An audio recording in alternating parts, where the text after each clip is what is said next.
start? I was so excited to see the Mark Davis snow. The snow queen stuff, is that right? Thank you so much. Now, the little, what were they called? The three snowballs?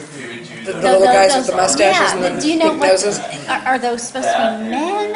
Do you know what they're supposed to be? You know that there's no written documentation on it at all, so I don't know what they were supposed to be. I only, just because they have the mustaches and things, I assume so.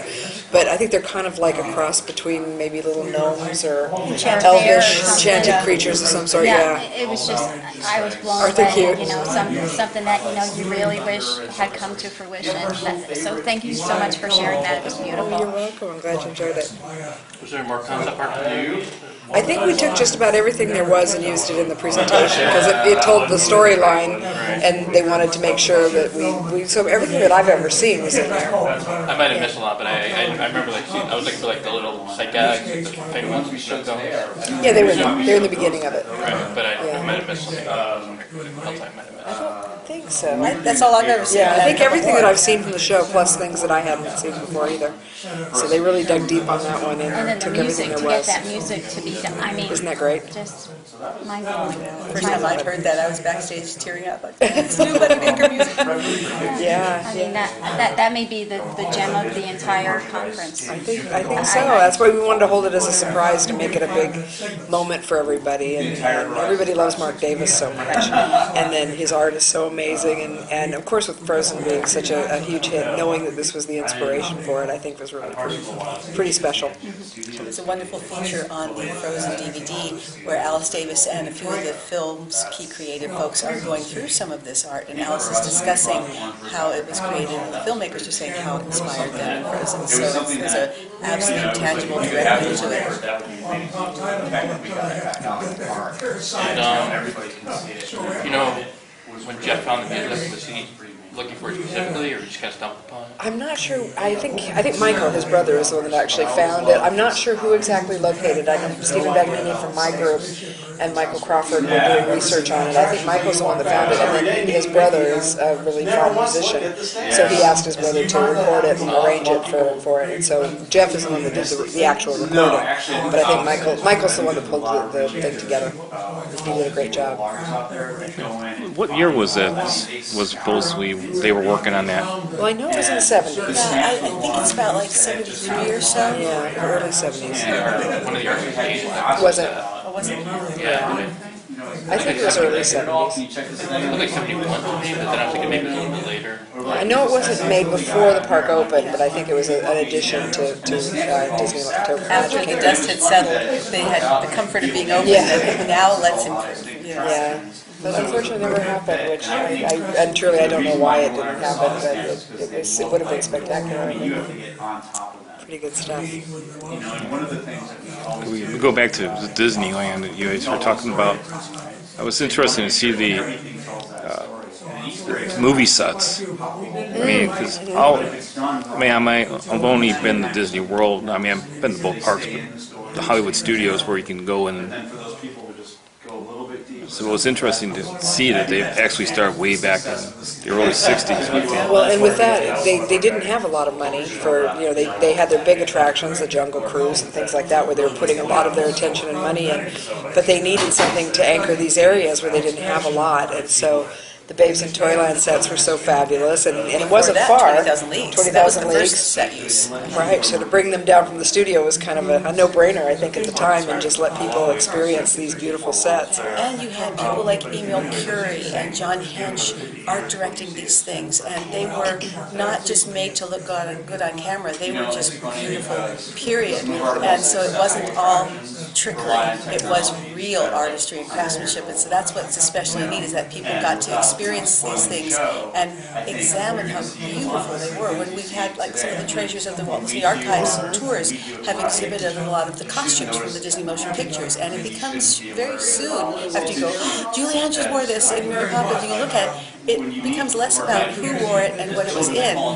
than about the craftsmanship and the beautiful art form of crafting these films that the artifact represents. So I'm sure there's a lot of that people saw when they saw those Oscar-winning sets from 20,000 Leagues, Nemo's specimen cabinet. It's carved and gilt and gorgeous, and you just can't get enough of that kind of really up-close and personal detail, and that made it real. And that was Walt. Whenever he made these movies, he didn't have to make the detail as fine. He didn't have HD then. You couldn't see every little detail.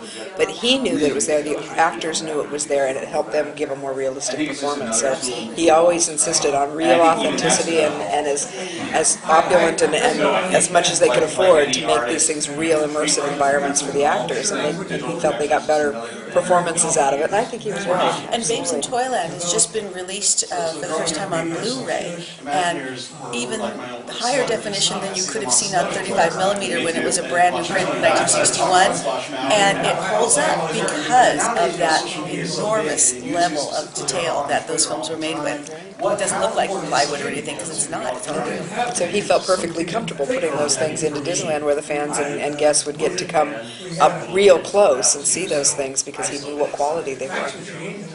It's pretty far-sighted of him, I must say. And you were guests that actually got to see it firsthand, which is, I'm pretty young, so I mean, I didn't go to Disneyland until I was 30-something years old. So as a real youngster to actually live that, breathe that, and now to be just immersed in it. What is it like for you? It's really quite a wonderful experience to be able to, for me especially, because I handle so many of the objects. Stacia, as a collector, has quite a few of them, but I am overseeing those things, and it's really wonderful. It's a big responsibility, but it's so genuinely wonderful to be able to hold the snow globe from Mary Poppins in your hand, because it's the snow globe that Julie Andrews held in the film, and you can just sit there and touch these things and know it, and it's so much a part of my childhood. These memories that they bring up for me sometimes can be a little overwhelming almost, knowing it was the very first film I ever saw was Mary Poppins, and to be able to have the care of these pieces and to actually touch these costumes and be responsible for taking care of it is a huge responsibility, but it's also such a joy. It really is. And, as a Southern Californian, yes, Disneyland was right there, but long before the days of the multi-use tickets and all these things, we got to go maybe twice a year if we were good. But, yeah. So it's not like we got to live there. So going to Disneyland was a very precious thing, even though it was right in your backyard, literally. And so being able to take these super cherished memories that are really your life memories as well as memories of a place, but it's almost like inviting someone into your house to look at your cherished teddy bear that you've saved forever. This is my most cherished favorite thing. I still have it, and I wanted to show you, and hopefully it will give you joy like it's given me all these years. So that's what bringing, not just current Disneyland, but also past Disneyland to people, and kind of carrying on that joy, even though it can't do so tangibly, is really very fulfilling, and it's really friendly too. It kind of creates this sense of community with all of us who love the Disney parks that I think is super unique to pretty much any other environment. Like you don't so let's come and talk about the Parthenon. Nobody's going to do that. Exactly. But Disneyland is so emotional, and you create a family of people who have this shared affection for this special place by sharing it. And especially as a child growing up with a park, whether it's Magic Kingdom or Tokyo Disneyland or Disneyland for us, you have those close family members that come and visit, and so a lot of my early childhood is tied up with my family experiences with out-of-town relatives coming to stay and going to the park, because it was such an event for us. Like I said, you didn't have annual passes, you didn't get to go every other week, or something. It was a big event. The 2 or 3 times a year you got to go, and so we would save up our pennies to buy merchandise, and we would go through the guidebook from the last trip and pick out what order we were going to do everything in. The first side of the mountain, Matterhorn, and when you're driving down the Interstate Highway 5 for us, those were the things that you remember, and jockeying with your brothers and fighting with your brother because he got to fly the flying saucer and you had to be the passenger. And those are negotiations for ticket use. Yes. Okay, I'll raise you a D, give me those 2 E's, something like that. And really being glad that Grandma and Grandpa went, because they would just ride the streetcar and let us have the e-tickets. We're going on to their next stations.